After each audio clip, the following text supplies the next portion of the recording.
Welcome to the Reckless Reasoning Podcast, where I ain't gonna bullshit you, but if the shoe fits you. Welcome, y'all. Welcome to the first episode of season 2, man. I know I've been procrastinating, but we was working on something big. I couldn't just come out here with any old interview for y'all, man. We had to come out. I had to do it big. So without further ado, man, we here with a very, very special guest, professional athlete. Shout out, y'all know who he is. Damn, Big Rob Smith, Smitty, whatever y'all want to call him, man. He don't need no further introduction, but I had to give my boy his due, man. Welcome to the episode. Welcome to kick off the season. How you feeling? Appreciate you for having me, brother. Feeling good. Oh yeah, man. We're gonna talk about what happened yesterday with Bills Mafia a little later. You know what I'm saying? I had to go there, bro. You know what I'm saying? We had to do it though. But let's talk about that experience. We're gonna just jump right into it. Let's talk about that experience and that transition from you growing up in America and wanting to play football or something to getting a chance to play professional, even though it is overseas. So how was it that you had to adapt and evolve into like a new culture because you're in uncharted territory? I would say it's like. So how was the change for you in everyday life? I feel you, but some people always ask me like, how is it over there?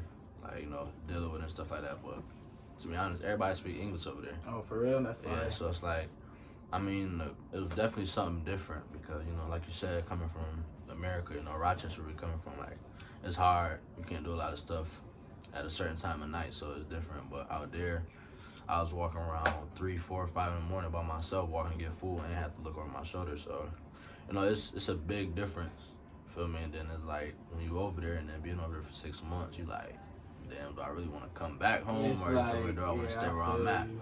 So that was like a big difference out there though. So pretty much you're saying it's more that you at ease because you're somewhere where nobody really knows you. You don't gotta, you know what I'm saying, worry about looking over your shoulder.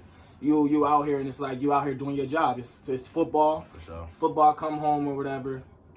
But I'm just getting to like the personal like stuff like that. Like, is the food out there? Because like you said, we from the inner city. We don't really know nothing about the German or that type of food over there. So, give us a little background on how the food is and the culture and just that feeling to be in a whole different country. I ain't gonna lie, the food fire. Yeah. The food definitely good. You feel me? So like stuff they discontinue here from spots like McDonald's and stuff like that.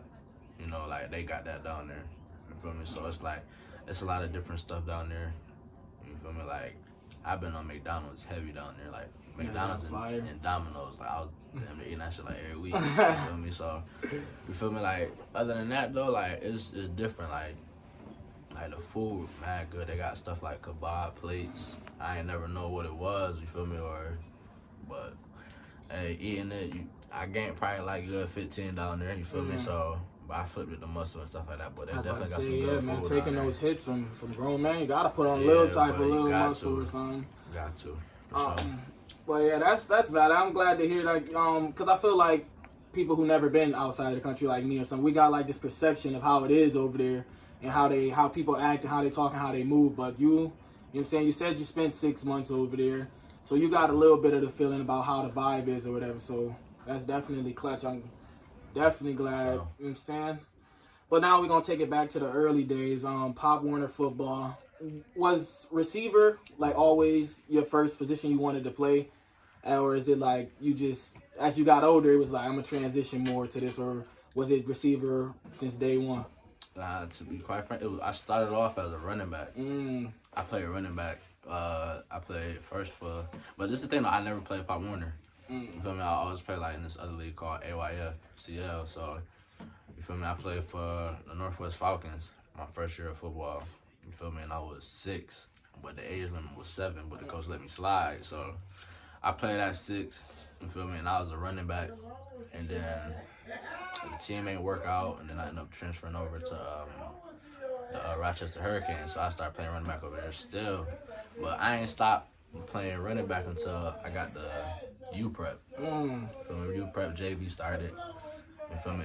Bro, we had like 6, 7 running backs. So I'm like, bro, I ain't about to keep waiting and switching reps. So I just made a transition and play receiver by myself. So it's like. So at that time, you probably, 14, 15? that you getting ready to do the transition into receiver? Yeah, 14, 15, my JV year. I was in the 9th grade, and I switched over. Was it ever like difficult making that switch because all you know is running back, but like meaning to having to catch the ball and turn upfield and go because you already was able to like see the vision and hit the holes or whatever, but being able to catch, turn, and like go upfield and yards after catching all that, would you say that was difficult?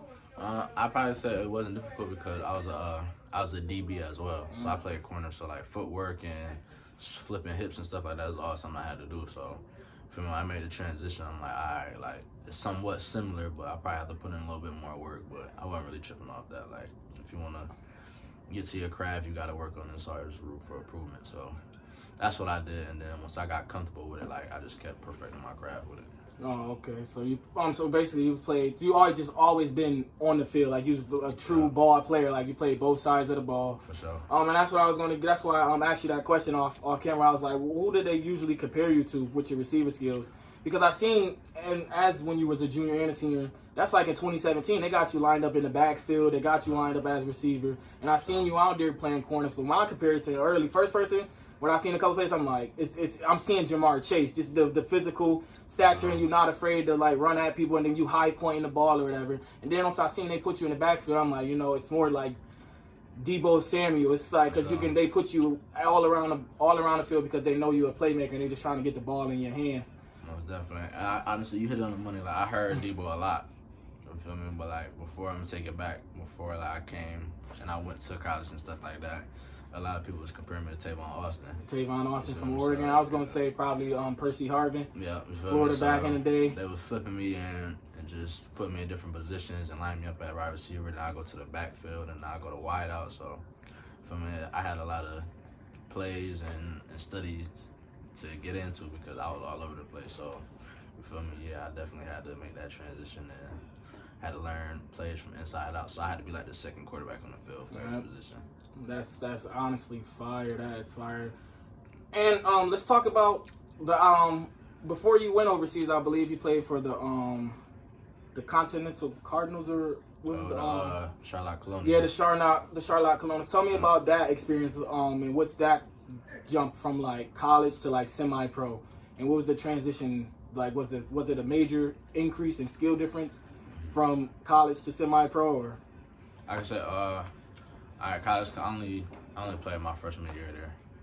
Feel me? So like coming out of college, the competition was definitely high. Like I don't want people to think like, oh, it's just a D3 school that you don't gotta take it serious because there's a lot of people that made it to the league from D3. So you feel me? Like don't make it seem like, oh, if it's not D2 or D1, I ain't going. Like still go because they still give opportunities to get to the league. So, but fortunately, school wasn't for me.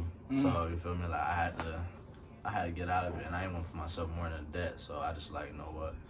I took a different route. It'd probably take longer, but I took a different route from everybody else. I'm saying long as it's still, you still get the end goal at the end of the day. That's all that's important for real. So you say, so that was basically like your bridge from, okay, I'm not done with my passion in football, but me coming and going to class and got to take an exam, that's not, you know what I'm saying, that don't help me get to my promised land at the end of the day. So you basically low-key took like a LaMelo Ball kind of route. Talk to me about that experience and what it's like to be a champion and to play in the big game and like the emotions that all go into it and whatnot. So by it being my first year going out there, you feel me, to win a championship, that's big. That's huge. So you feel me, once, and then the atmosphere of winning the championship and how the fans and everything else and the people treat you when you come back is fire. So like the championship game we had, it was like 3 hours. It was like 3 hours away from where we originally play at. So feel me, we had the fans coming out that's traveling all the way up from Berlin and then relocating to somewhere else. And then they fans that they got over there, so like it was back and forth. It was arguing, it was competitive. So it was nice. And then, after we won, the whole celebration of, everybody on the bus, they popping the bottles on the bus and all that type of stuff, so it was cool. And then even when we get back to Berlin, From when we get there, it's like people cheering you on. They all outside waiting for you to come back when you arrive. So, you feel me? It was tough. It was a good experience for real. Yeah, that's fire though. The whole championship experience with the cigars and popping bottles on the bus. Word. I'm knowing that night and probably that weekend was probably lit. Oh yeah. Out there, you know what I'm saying? Outside.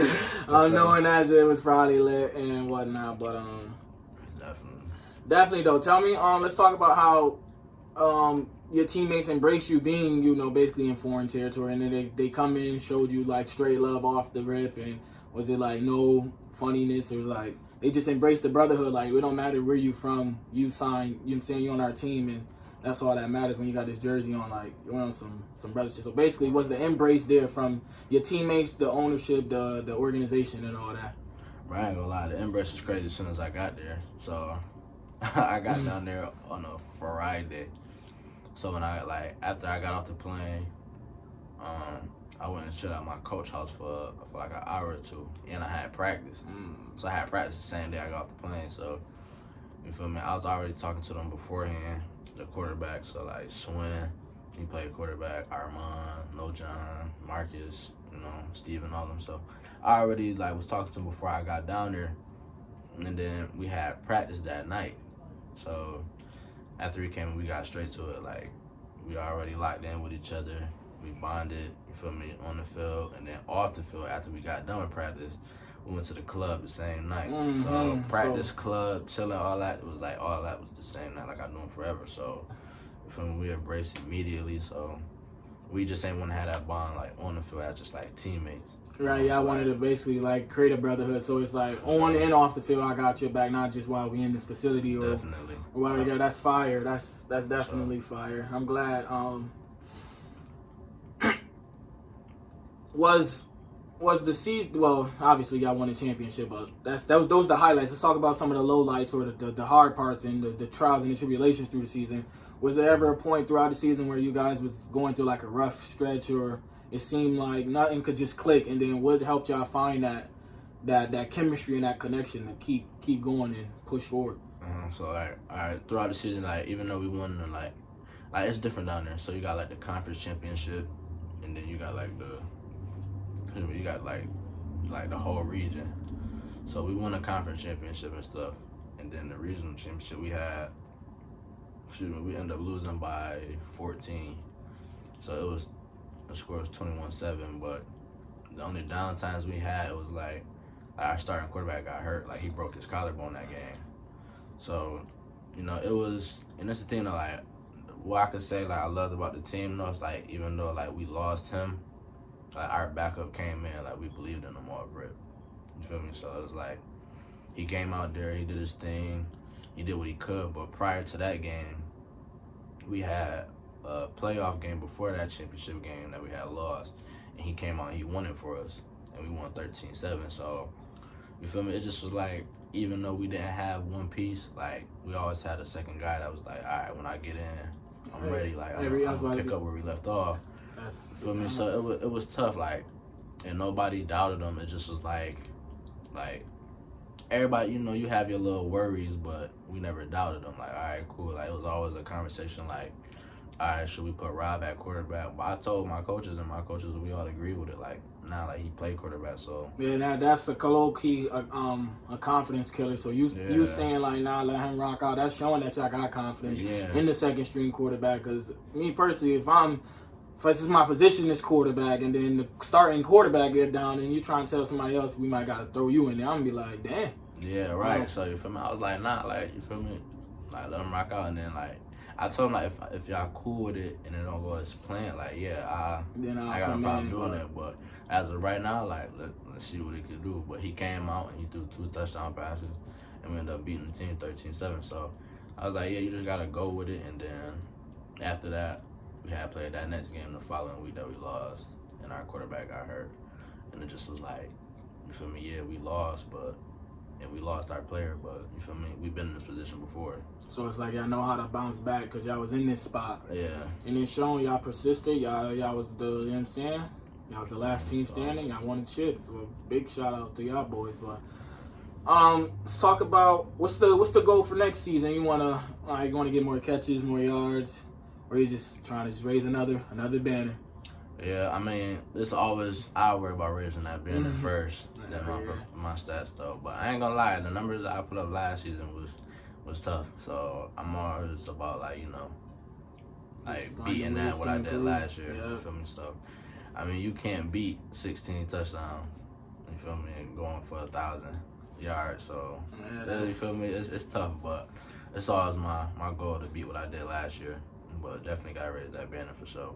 Definitely. We got some unfinished business of what happened in the last game, losing that 21-7. Like, that'll always be stuck in the head. So so it's like... Definitely got to get back for that, because I ain't trying to go out like that next year. So. So it's like, off-season working, training, that's just... All y'all just get that in your mind about what happened. Like you said, the last game, y'all went out 21-7, use that as motivation to when y'all see them boys next season. Right. Show them we ain't on that this go around. We ain't on that. Throughout the season, that's the only game we really lost. Like, that's the only game we lost. You feel me? So it's like you have a perfect season, and then losing like right at the final stop is like, all right, it's back to the drawing board. Yeah, that's horrible. But did you play? You play both sides this year too? Yeah, I play receiver, and then I actually play receiver, and I play a little bit of running back out there too, because we had like a little thing where like our running backs had went down. So one of them was hurt, and then another one of them had COVID. So it was another running back we had. His name was Keely. So he was just like the only running back. So he was like, you feel me, getting tired out and stuff like that.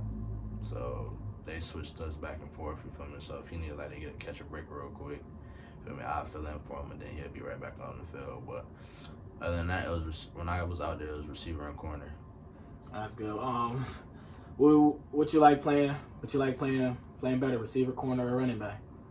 I mean, I think everybody think like, all right, he play receiver, so he probably like receiver more. But bro, I love contact, so defense. I was about to say, when I was going through the highlights, I was seeing you definitely don't shy away from contact. You definitely running right into him. You one of those physical corners. Definitely. When I played football in high school, I wasn't that dude. I ran out of bounds. I'm not gonna lie to you. I was a finesse player. Don't hit me. No, none of that. It's good. I'll catch this and run right out of bounds. I don't need to play the hero. I feel you, man. So that's why my career stopped at 11th grade. It was good. Because I was not for that. I was not for that at all. But where you played at? I played for LA. Oh, that's what's up. Man, thanks. We ain't even gotta say no more. We all understand. You ain't even gotta say no more. My high school year was type terrible too, bro. So I can't even really say too much. Yep. But basically, if you was to declare for the draft, you would declare as, would you say, a corner? If I was to declare it, yeah, I'd say I go to the defensive route. Like I said, like even though I play offense majority of my life, but like when I got the CTC, it's like a travel team that I always played for years. You feel me? So they do what they gotta do to help people who trying to get to that next level and get to the college level. Do what they gotta do. But even though I play, you feel me, I play offense. You know, my coaches and stuff, they tell me like, yeah, like, you feel me, we can see you as a DB too, but this is a lot of things people gotta realize. Like, no matter what position or what sport you play, coaches will make that change. Yeah, no funny. You feel me? So some of them, it'll be a test for some of them to see how you react, but some of them be for real. Like, I can see you as a receiver. And then when you're there, you don't want to be like, I ain't playing that. I know my position. They be like, all right, well, we're going to the next dude. So, you feel me? At a young age, I found that out quick. So they was just like, yeah, like, we're going to try you out at, like, corner and stuff like that. But I played corner. I was familiar with it, so it was no big. I'm like, all right, well, if they want me to play corner, then cool, I'm going to do that. So when I do get to the next level, if my coach in college be like, I want you to play corner, I'd be like, all right, I'm prepared for it. So that wasn't me. I'd be like, nope, I play receiver. I was like, no, I'm not doing it. But yeah, that's actually good. That show, like you said, mental toughness is that you're able to just switch on a dime. And to be the little things like that, being able to switch your position, this all just comes back into full circle of why you was able to make the change and switch so quickly to a new country, because you've been playing offense your whole life until you just got to this new situation. The coach was like, I feel like we could use you out here as DB. And you had to do it right on the fly. It's the same situation. You got an opportunity in a new environment, a new situation, and you had to go out there, made it happen. 6 months later, you sitting here as a champion. So that's actually very inspirational, and that's big ups for real. So appreciate it. Shout out to that. It's definitely similar out there though. It's a difference. Yeah, people might think like, oh, it's faster. But I ain't gonna front. They got some Aki dudes out there, bro. Who, you feel me? And they really be nice for real. So, like, I don't know if people know, but it's the dude that played for the Cowboys. His last name Turpin. Trevante or something? Yeah, he got smacked last night on the last play of the game. They did him bad. He was out there in Germany. Oh yeah, I know he was and he was, I believe, he won the MVP of like the CFL or the USF. Yeah, the USF thing. Yeah, I know he won MVP out there, so he's definitely nice. Right, and look how he got to the league, and then he made a Pro Bowl this year as a rookie, as a return specialist. So, like you said, like it don't matter what. Everybody's story ain't gonna be perfect. You got some perfect stories where a certain person just get straight there, and then be straight. But like some other people take detours. Like he went to college. Anthony went to college. He went to Arena, I think. Then he went to the German. He played in the ELF. It's a league out there in Europe. And then he went to the USFL. And then now he in the league. Feel me? So that's fire though. Everybody should though have their own story. If everybody paths to the NBA or NFL or something was the same, I don't think it'd be as special. Certain people wouldn't have to work harder than others because everybody went right through the same thing, and there wouldn't be no challenges or hardships for real. So basically, again, bro, this is just telling y'all, bro, do not give up on your dreams just because the first option or the first look ain't go your way, bro. You'll spin the block again, or just keep spinning until it's time. If God got a way for you, He gonna make it happen, bro. So that's the message of the day for y'all, man. Don't give up on y'all dreams, man, for real. Definitely. So let's see. Oh yeah, we gotta talk about it. I know you're a huge Buffalo Bills fan. Oh man. Man, listen. That game right there, bro, I don't even want to talk about Buffalo. I ain't even gonna lie. Nah, but I ain't gonna lie. Like, all the side, like they made it seem like they never played in Buffalo before. Like, I don't know what it was. Like, the defense played terrible. I feel like that was because they put uncalled for and undeserved pressure on Buffalo all year. If you really think about it, if we just go past the last 3 seasons for y'all. 2020, y'all was in the AFC Championship game. Josh Allen, that was probably his best year of his career, second MVP. Yeah. Then the next year, y'all lose a classic, you know what I'm saying, on the road.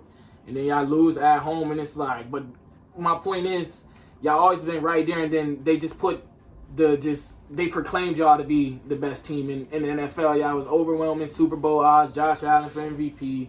Just all that on that unmitigated pressure and all that undeserving pressure for real, and I feel like it all just came to a head in Buffalo. Like you said, it seemed like they never seen snow before. At all. Be the end of the Reckless Reasoning podcast, man. Make sure y'all follow the Reckless Reason podcast Facebook page. Make sure y'all follow us on IG at Reckless Reasoning _podcast, man.